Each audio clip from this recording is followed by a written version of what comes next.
Hey, what's up, guys? My name is Gray, and this is another episode of the Gray F podcast. And today we're doing something a little different. I got to restart. That's okay. He's busy drinking wine, but he's got rad over here. I've been on the podcast a few times myself, but we're gonna try something a little bit different today, and let's see how we go. Before we start, I just gotta point out to the guys that it's probably like Homeland News that I have to repeat on every episode. But if you want to support the podcast, the best way to do it, subscribe on iTunes and write me a 5-star review. It helps that I can keep going and I can sustain it. And this podcast got no ads. I don't advertise anything because I want it to be authentic as possible without any political or financial interventions or interest. So the best way to do it, support the podcast. Subscribe and share it, post it, whatever. Come on, share with your friends and family and stuff like that. Because this thing started as an experiment. Now it became my life now. That I have to do it all the time. But it's cool. So what we're doing today, we're doing a Quora episode. For the guys that do not know what Quora is, it's sort of a website where people post questions, and the folks that are more knowledgeable in that specific subject tend to answer them. So you can ask a question related to Bill Gates, for example, or it's literally any subject. Any subject you want. Yeah, and then if it's very personal, the actual person would come and actually answer you. Yeah. And the cool thing is, you're going to get people from all over the world trying to answer the question different ways. So it's a good way to source information. Absolutely. A lot of people do it for research, I see, which is exciting. That's quite exciting.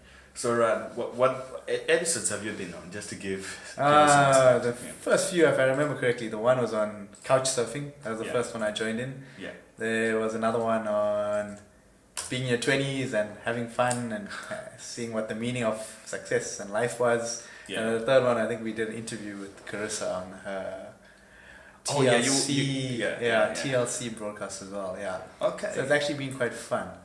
Cool. I'll put all the links to all the episodes in the description for guys listening. They can check it out. The wine tastes good. I don't know what's going to happen by the end of the night for me. This is a way to ensure you get good answers for Quora questions. Because most of them can be awkward sometimes. Right. So, man. What's happening? What has been happening with the week, and what's the weekly plan so far? Weekly plan? Yeah. My weekly plan is always busy. Trying to get as much shit done as possible. I'm busy from work and couch surfing, meeting up with new people, sport. So it's sort of trying to keep it as fluid as possible, never slowing down. That's my plan. And then traveling plans, always in the background. So that's a must for the next few months. Yeah. So, if you're still doing couch surfing, I haven't been active for a very long time. Considering that now I have to move out of my current house, find a new one. So I've been trying, but I think we've still been doing it. Probably not to the same degree, but we're still meeting up with a lot of people. The community's still strong. There's still a lot of. It'll probably pick up again during summertime. I suppose winter in Cape Town, it starts to slow down. There's not as many travelers, but we're still doing a lot on the weekends. There's meetups, there's hikes, there's activities, quite random activities. It could be going to a trampoline park or whatever it might be. There's a lot of stuff to do. So we keep going. And the guys are still cool. We've known each other for some time now, and cool. I have a note of exactly what we must talk about before we start the Quora stuff. I'm just gonna get it now. But you traveling to Europe, just give people some hints, and those who want to meet you, perhaps. Oh, sweet! So I'm be in Europe soon. Whole idea is to visit, do a little European city hopping tour.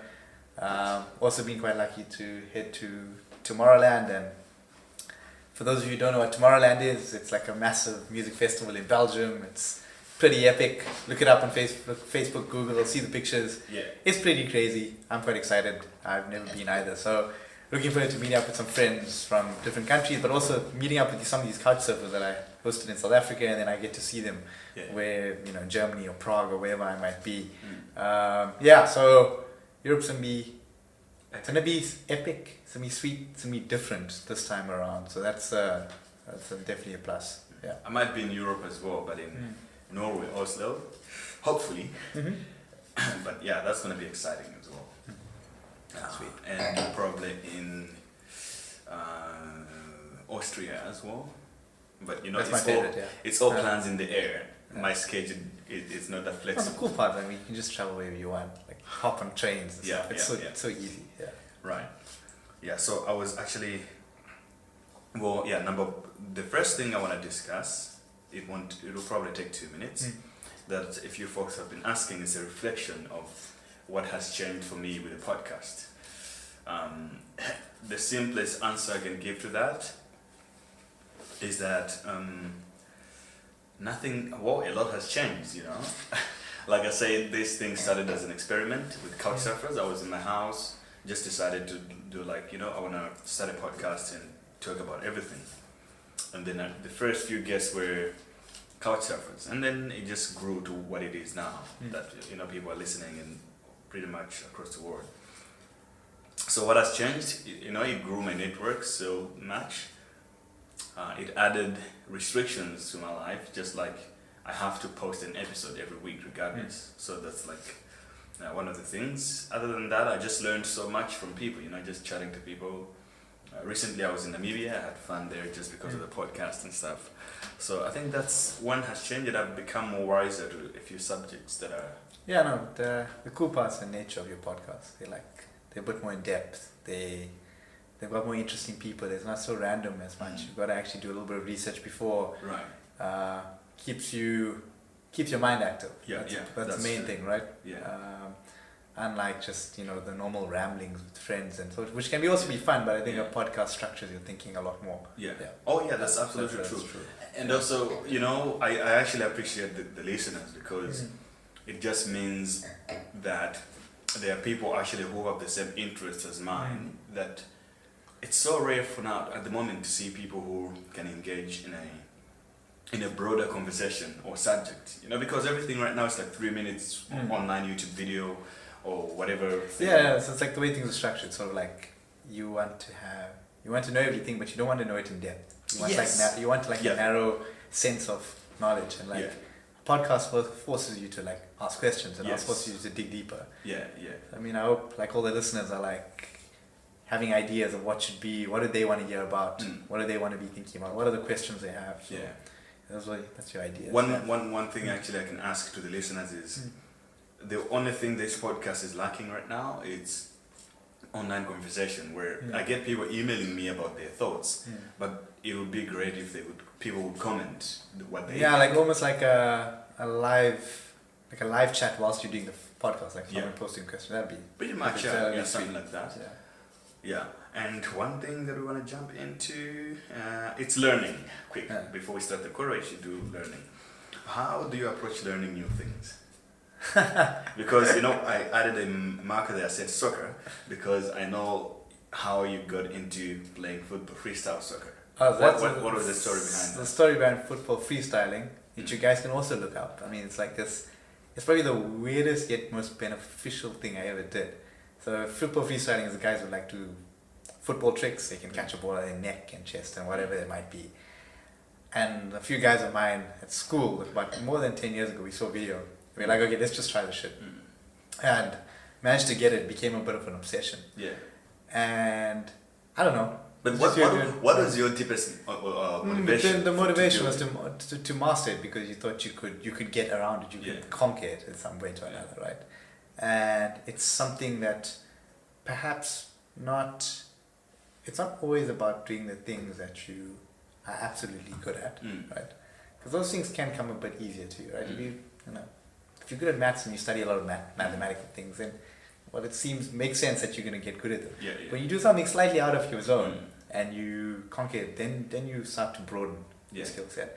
And more importantly, you can apply that sort of thinking to anything. If you want to get involved, you can put your mind to it and get something. But the reward is longer term. So you don't know where it's going to benefit you. Sure. So if I had to use football freestyling as an example, for example, then playing other sports becomes simpler because you're more confident. You coordinated, etc. But you don't know that initially, right? Oh yeah, it's right? very it's because you've done it now. It makes I master that. Surely I can pull off another thing. So yeah. Wow. Did you play soccer? Played I played at school and five-a-side currently, but. Oh, I mean, before the freestyling or freestyle? Not as much. I did play it socially and stuff, but actually I was more into like stuff like tennis and other sports. So freestyle was insane. Were you trying to prove anything? I never saw it like that. But the funniest part, what I did see is that later on, I saw it as people. They would say, but no, but that's unexpected. Like, where does that come from? Yeah. Because it doesn't fit in with anything else that I do. Like expectations. The expectations of people, right? Like, it's like, well, I mean, okay, I can get you, you more like the academic, you do all of that shit, and, you can play piano, that makes sense. But then you tell them you see with football, you're like, but that doesn't fit in as easily. But that's the coolest part. Yeah. When you do something like sort of like, it makes people look at you differently, but it makes you look at yourself differently as well. Yeah. But I don't think that was the motivation. Motivation was always just, I want to do it. I want to figure out how I can do this. Yeah. That's the same thing that happens with me and rapping. I would. Oh, okay. The other day he was asking me, so is the new passion now making music? Yeah, no, I was wondering, you're composing tunes and like I heard all these beats. Yeah, I'm like wondering what's going on. It's like sometimes I just feel like that, then I want to express myself differently and I just have to obsess with that. That's how I feel in the moment. Right now, would I do it again today? I don't think so, because I feel a little different. But it's one of those things where if I say, oh, I made a song today, and I don't make it for anyone, but if people hear it, they're like, oh, you do that as well? Where did that come from? But one more thought on learning. Generally, when you're learning, time seems to slow down a lot more. Right, that's absolutely true. That's one thing. So when you ever feel like things are going way too fast, it's generally because you're in a nice little comfort zone. Yeah. Like you're flowing. Yeah. Things seem easy, but if you think back to like when you're in school and stuff, things slow down because you were in this constant phase of trying to learn. Yes. So you want to slow down things, get yourself into a zone where you're like a little bit more uncomfortable. Yeah. Something that's a bit not as obvious to you. Probably means you're actually getting somewhere. Yeah. Right? Whatever it might be. And also remember, like, unfortunately, once you leave school, this capacity for learning starts to drop off very quickly, right? Tell me about it. So, like, you get involved in all the stuff where you're in your zone half the time. So where do you find time to grow a little bit, right? And you are learning at work and whatever, but you're learning the things that are sort of coming to you a lot more naturally now. Yes. Whereas not learning the things that are sort of slightly out of where not your strengths necessarily lie, but your skill set can still get you there, but you don't engage it as much. So that's a big part. That's actually true. One of the things that I noticed about growth at work, to me personally, was that you tend to grow on a new job. On any kind of job is different. You can have the same title, but if you go to a different company, new environment, it's going to be different. So every company have their own way of operating. But my observation has been that on the very first 6 months on the job, you learn a lot. After that 6 months, it becomes, the learning curve kind of flattens. Then it just kind of becomes, like you said, you get used to things, or the things that come are always in your lane where you can control a little bit. That's what I noticed. So I made a rule to say I will never work for the same company for more than 6 months. That's awesome. Yeah, which I sort of did. I sort of did that because I'm still working with one company for over a year now, but not exclusively. So but how do you approach learning yourself? Like, do you have a strategy on how you learn new things, or? I suppose you just isolate things that you want to get done in the year. It never really always goes according to plan. Unfortunately, things are in flux. Yeah. You have broad goals, like it's maybe books that you want to complete, a new skill that you want to pick up. Yeah. The aim is to narrow it down, focus it on a few things, as opposed to having, which I'm bad at sometimes. Like, you have a long list of shit, but you can't. Yeah. You'll never get through it. Like, you gotta pinpoint a few things that you want to get involved into and go for it. That's the way I would do it, and that's the way, based on like the last few years, I realized that's the only way really to do it. If you spread yourself to it, then you only get the narrowness. You only go in a little bit, and you don't fully immerse yourself. Yeah. What are the books that inspire? had a huge impact in your life? Jeez, that's a broad question. Because you have so many books. I enjoy reading, but I think it's not so much like a particular type of book. No, I enjoy stuff like science and history, whatever it might be, but it's books that maybe challenge your thinking a little bit. Books on philosophy and religion, those are different. They make you think differently. Books on how humans have developed over time, on your biases and why you think the way you think, like Malcolm Gladwell, those sort of authors. Not to say I've been reading as much recently. I mean, I've sort of like fallen behind, to be honest. But those are some of the coolest books I've read. Maybe like a Malcolm Gladwell David and Goliath book.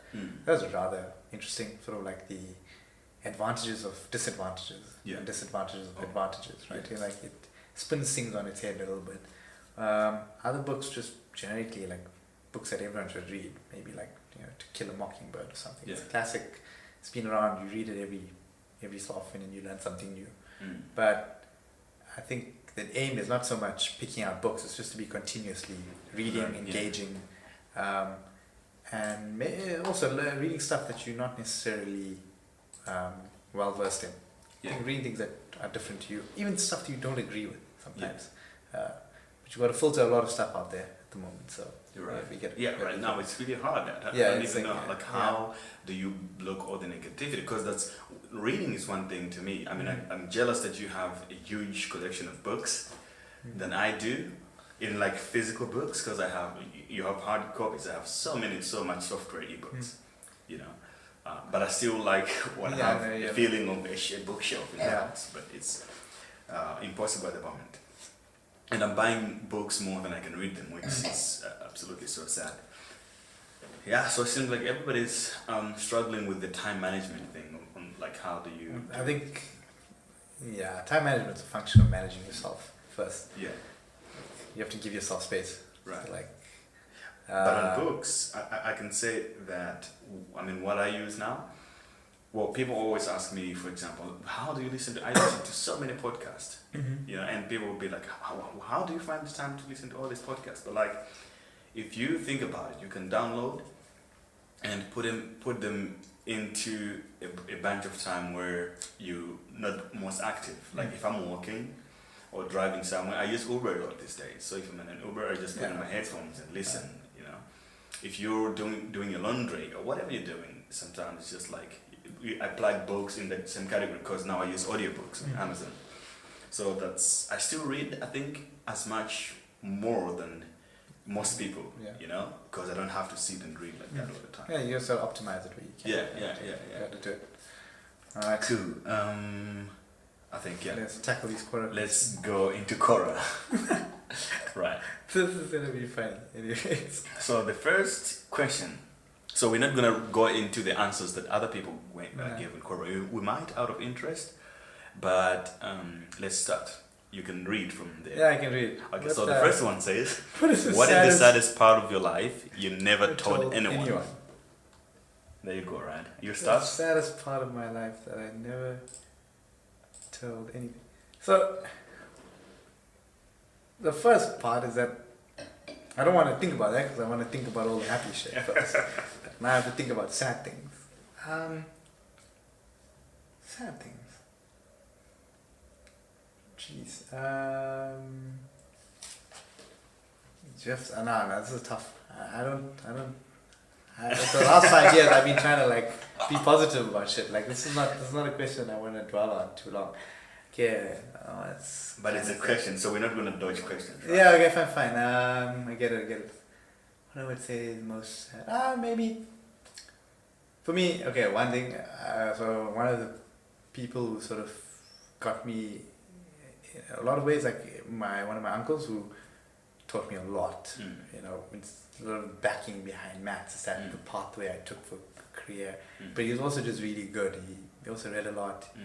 But I suppose the one thing is that he sort of passed away, and he's one of the people that sort of was, subtly shaping things in a way for me, and why I chose a certain career path or some of the things I've done. And he's not really Yeah, just give it a perspective. What exactly? So like for example, I was always like I was always good at maths in school, but he also used to study this stuff at university, and he was pretty inspirational because he was in a wheelchair for most of his years after 20.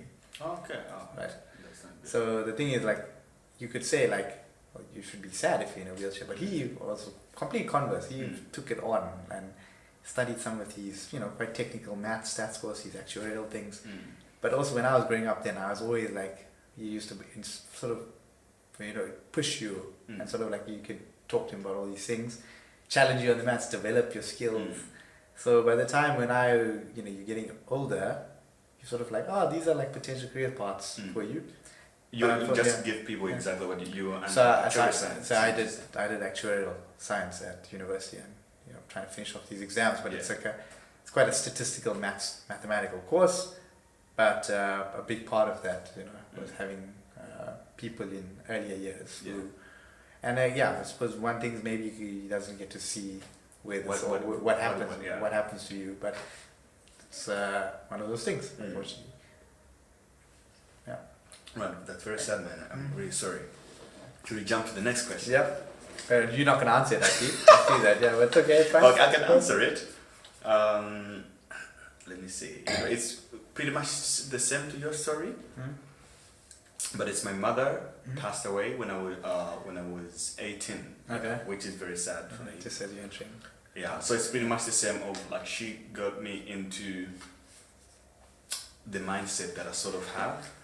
Yeah, she it was very sad for me when I was younger because I used to, I developed a little differently from most kids, so it's like when I was in school, all my school life, primary and secondary, I was the youngest student, you see, and so the treatment was a little bit different because I was like, couldn't fit in those spaces. So most people lacked confidence in me in terms of like what their expectations, including teachers sometimes. But like my mother gave me a lot of confidence. I mean, she gave me a lot of responsibility than the average person had at that time, at that age. So that exposed me to like a lot of things. My thinking was a little bit ahead for my age, if you know what I mean, that kind of thing. And so it's so sad that nothing happened in Nigeria at the moment, but it's just so sad that she don't get to witness what's happening now. Yeah, that is sad. But I mean, you show both stories. The one thing is that you show a lot of resolve afterwards. And you get absolutely. Yeah.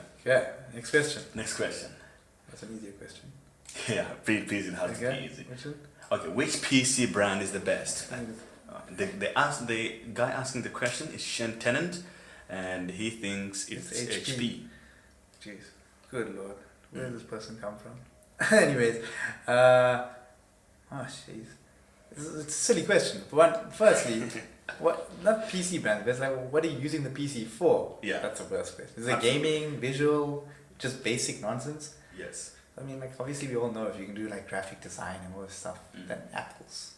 Well, you could say that. I think it's the market popular value. It's in the Mac market. Yeah, exactly. Right, but I mean, if you're just an average user, then you can be quite indifferent between a lot of them. But anyways, I have a, what do I have?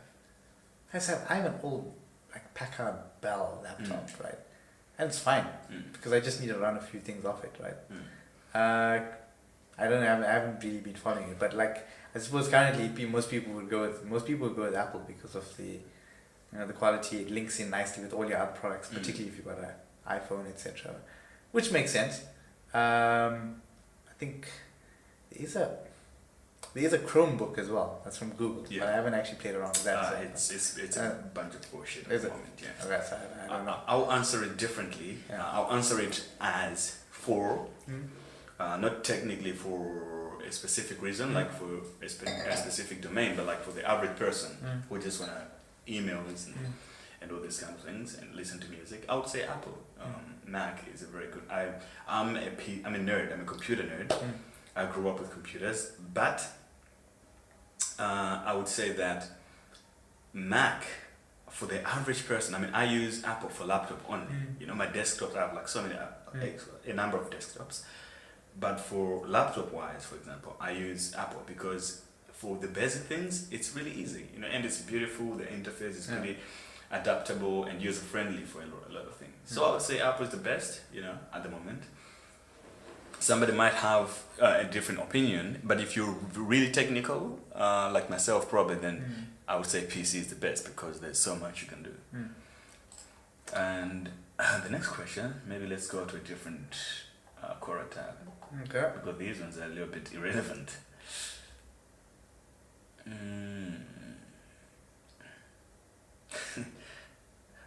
This one is also irrelevant, but it's funny. It's like, why is Obama such a loser? Is it possible to do well in all major areas of life? Jeez. Depends how you define what is doing well, but let's just say it's probably very personal. So I think it's increasingly harder as you add more elements into it, right? But you know, you start off, you know, school, university, by yourself, you're studying one thing, and maybe you start like juggling a few things, and you get a family, and now you got to manage more than just yourself, right? You got kids, family, and I don't know about that stuff yet. So like, it's kind of interesting to say like, we're doing well in all major areas of life. What are the major areas of life? Is it to be? That's true. That's a very good question. What is it to be good at work? Is it to be good with your family? Is it to dedicate more time to them? Make sure your kids grow up in the right way. How do you evaluate these things? So, for me, I think it's possible to have a good balance in all of them. Definitely. I think all of them are complementary. Definitely as well. So, like, you know, being balanced in yourself, whether it's spiritual, mental, family, work, and all of that. But you know, some people would say doing well means you go really in depth into one of them. Sometimes. Oh yeah, absolutely. Right? I met a GP. Just sorry to cut you off, but I met a GP, a general practitioner last week. Or actually, this week on Monday. He was asking about what I do, and we had a conversation about a few things. Because we want to do some business together, but then he said something like he believes that you have to specify one thing and just be really good at it. That's what then the other parts of your life kind of simplify themselves. And I mean, it's also interesting. Like, if you look at a lot of the guys, like, you know, Bill Gates and Warren Buffett, like, they always say what's been the key success. They always say it's focus, and focus means focusing on one thing. Yeah. So it's sort of like contradictory to maybe a bit of this question here, it's trying to do well in everything. You know, we all know, quite realistically, that is hard. Is it the 10,000 hours? Yeah, it's related, but like, you know, that takes a long time in any case. But do you think that's still relevant today? To spend a lot of focus on really one thing at the moment? Because I think there's a lot of disruption at the moment. Yeah, a lot of disruption, but I think within that disruption it breeds new opportunities, etc. Yes. And like, there's a lot of opportunities that are not well explored yet, or not well understood. Yes. And so people still need to delve into it. You need to spend a lot of time trying to unpack it. Whether it's what does social media risk really mean? What does it really mean to say? Yeah. Like, we all have these opinions about it. Oh yeah, it's false news. It's narrowness of learning. It's psychology of people and how they impacted, how they get addicted. But does anyone really know what the long? Nobody really knows what the long. We all have these ideas about it, right? No one really knows. There's lots of stuff that are new and emerging, like, definitely to get involved in. Yeah. Just out of curiosity, okay, before I get there, I was listening to a podcast on A16Z on Andreessen Horowitz. So there was a question: what does technology really mean at the moment, or does anybody, one person, understand what's going on? And the answer is no, because, you know, it's like, it's a huge thing of little building blocks where anybody is contributing indirectly or directly, and then when the whole thing is completed, you don't really understand what's going on. You just know that it works. Yeah, no. Yeah. And I mean, technology is used globally. Is technology used to enhance Okay, so like human endeavor, becoming more efficient, and Even though today, like providing whatever. But then there's technology used to enhance countries where they're still trying to make the most basic steps. They haven't had, they're not developed yet, but they use technology to get them out of basic endeavors. it's Like, like problem for example, solving. like countries that don't have banks, Yeah. they use their phones. They almost like bypass a step using technology. Absolutely. Right? So, yeah, technology today is like, it's firstly it's global. Everyone contributes, whether you developed or emerging. I think broadly, I would say it's to try and make things more efficient. Whether that efficiency is actually more beneficial to you or not is a very good question. Because like people always feel as though like because I can access information quicker, because I can see things on Facebook and Twitter, therefore it's better. But what is better really mean in this sense? There's a nice little video of I think it was Denzel Washington where he goes, one of the journalists asked him a question. She's like, okay, well, what do you make of media or news? And he's like, well, if you don't listen to the news, you're uninformed. If you do listen to the news, then you're misinformed. So what do you do? Problem is with news that it's about being first and not about being truthful. So like, you're a bit of a problem. Like, that's a big one, right? It's a big problem, right? So you wonder, like, well, the reason why this has happened because there's so many of these feeds out there. People want to push information at you as quickly as possible. And we were talking about this at the Fat Cactus last weekend. We were saying it's like you have this whole social media thing going on, whereas it's a good thing, I have to say. Facebook has a mission to keep the world connected, for example. They're doing that, but they're also doing other things unintentionally, I think. Whereas you can say, okay, this is social media, the world is connected, but then the question would be, do you want everything that's coming out of there as a person on a personal level? Probably not. And I mean also like what type of connection is it? Like the thing is like I think we all of us know it's like it's not like a deep friendship connection for a lot of these things. It's like, it's sort of more like superficial, high level in some ways. Okay. And you develop the connections that develop on Facebook are different right, to being in a small social group of friends. I personally see that as a part of evolution. Yeah, maybe. Okay, we have been fair enough. Our connections have been personal, but maybe we just have to change to this one coming because I think it will become even more deeper than that with VR coming. My biggest worry is that everybody is hyped about social media and the internet, thinking that these companies have their best interest in them, whereas the company's focus is making profit. Like the core focus on all these social media companies, they spend a lot of money to get the best engineers, psychologists, to get people's attention. That's what they sell, right? So they're not sitting behind saying, well, we're trying to make your life better. They're sitting there like, how can we get the most interest so that we can generate more leads and then we make more money out of it. But like on the outside, everybody's like, oh, Facebook is good and Instagram and all that, as if these people are sitting behind serving their best interest when it's actually the opposite. Very sad.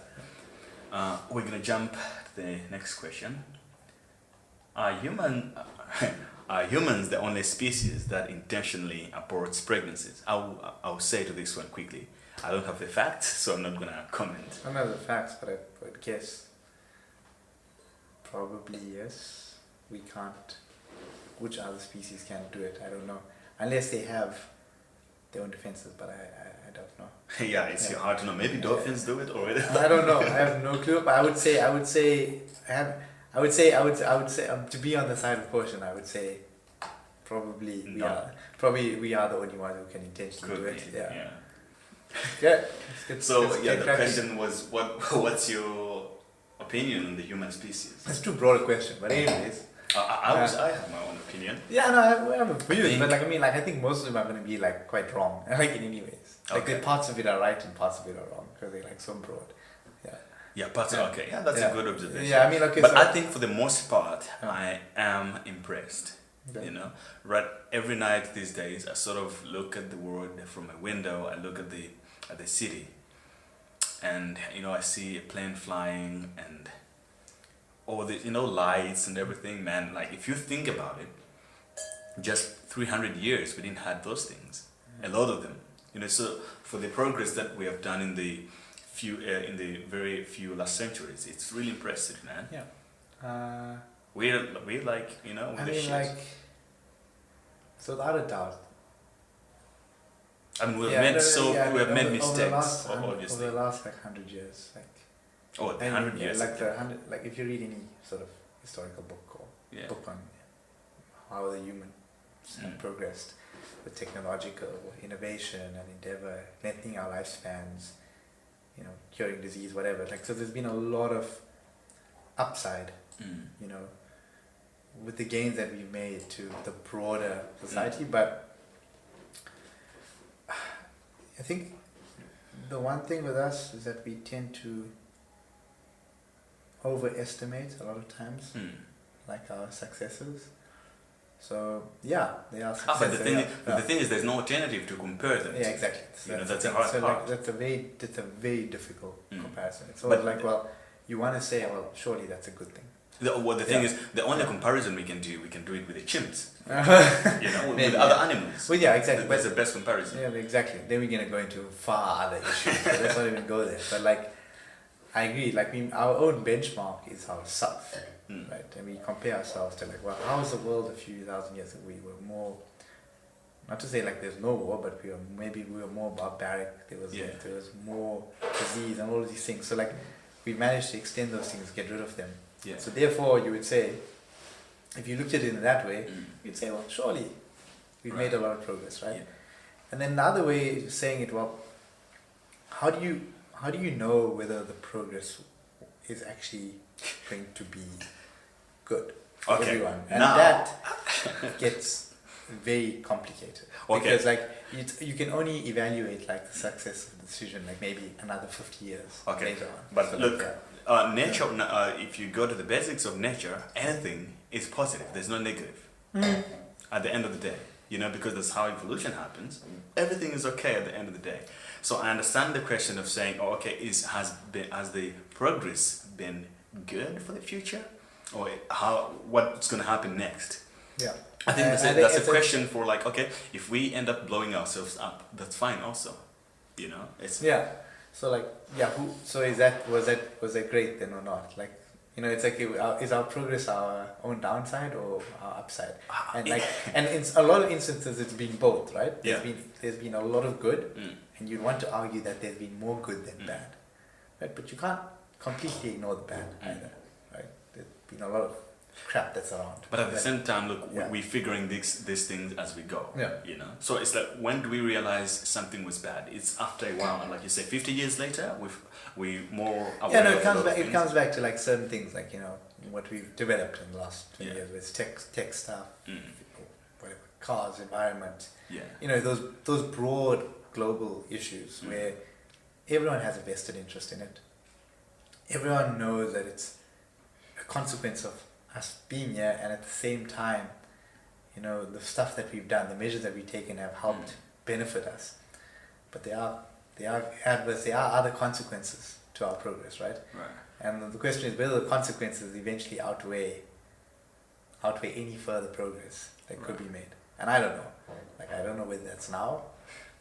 It's a very, very, like, some people have strong views on it. I don't know enough to have a strong view on it. I just want to say, well, how could you actually judge it in one go? And it's complex. There's 7 billion people in the world. It's complex. It's not going to be something that just you can answer in one go. What do you think of universal basic income? Like, it's a subject right now, especially like socialism. No, it's not really socialism at the end of the day, I think. Well, you could call it that, but for the most developed countries at the moment, that's the subject where we're losing jobs because of automation and technology. Yeah. So what's next? I don't know. I don't think we've ever been motivated by doing nothing. And so the idea is... And the idea of like getting just an income. I'm just going to get an income. But what motivates you? What do you get up in the morning for? Like, whether it was in your prehistoric time, you woke up in the morning because you knew I don't know, you're a hunter gatherer, you take care of kids and make sure they're fine. If you're a hunter, you've got to go, as a man, you have to go and hunt. Like, there's basic human tenets, facets about us that don't really change, right? Do you just how do you undo that? You can't. I don't think those things just fall away. I don't know. I'm not entirely convinced about an argument like that. I don't think people are as motivated to get something for nothing. Yeah. I don't Especially if it's financial. People need something to get something. I don't think that helps many people. That's my personal view. I feel like a lot of people when you give them help, they actually, it's not, they don't really just want help. They want you to give you something for nothing. Yes. You find. They need to be motivated. They want to feel as though they've earned it, I think it's part of being. The problem to the story is that jobs are getting away and people don't have meaning in their life anymore, and the rich are just getting richer because they're automating their company. So what do we do with the rest? Because the gap is going to become so big. We just need some sort of we just don't want to have a world where people are starving. I mean, I'm really not into that idea, but I see the argument. I understand what's... No, I understand the whole greater good argument. But there's certain basic instincts about it being human. Like you don't. I don't think we were designed to float around. That's true. Yeah. And not question things. I don't think that. But people might. People are obviously gonna have very diverse views on this. There's no right answer. There's only justifiable ones, or whatever it might be, or answers that people feel like they make more sense now than they used to. My thing is a good example that I give to this is what do you call it? The people that are on child support or on government support, those people tend to not make a good use of what they get from there. They just take advantage of it, So the resources are not really used for what you would assume that they would be used for. So I mean the statistics of people who are on child support from the government, is it called child support if you get it from the government? Welfare, on welfare.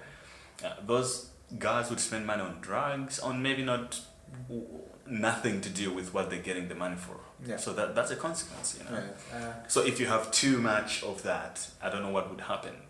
I think it's more demotivating than it is motivating for people. But a lot of people say, it's necessary because, everyone's entitled to a basic standard of living. And I don't disagree with that. I think it's just, the focus probably needs to be on different elements. It's more about empowering oneself as opposed to trying to shelter them from realities. Cool. So let's end with one Quora question. It says, would becoming homeless be a good strategy to cut costs? And I'll answer that one first. I don't know, honestly, because I've never tried it. But to the direction that I'm going now, I might test it. Because I'm becoming nomadic. I'm becoming nomadic. I'm moving out of my current flat.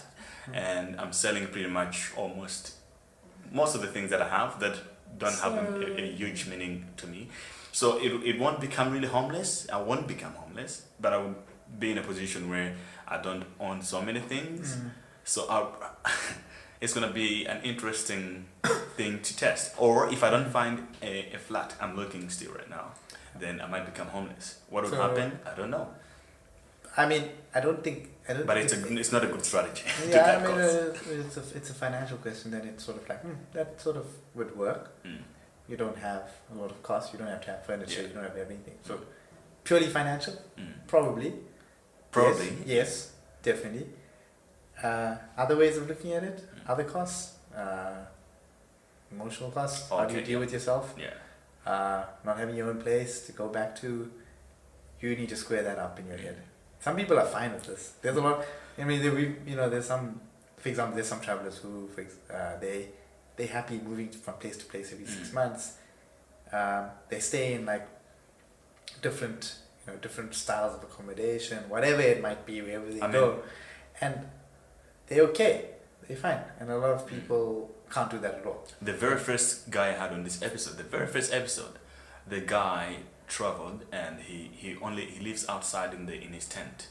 So people must listen to that and see exactly. So I'm saying, like, yeah, we've met some interesting characters, like, and it's plausible, it's possible. So you can't say it's not.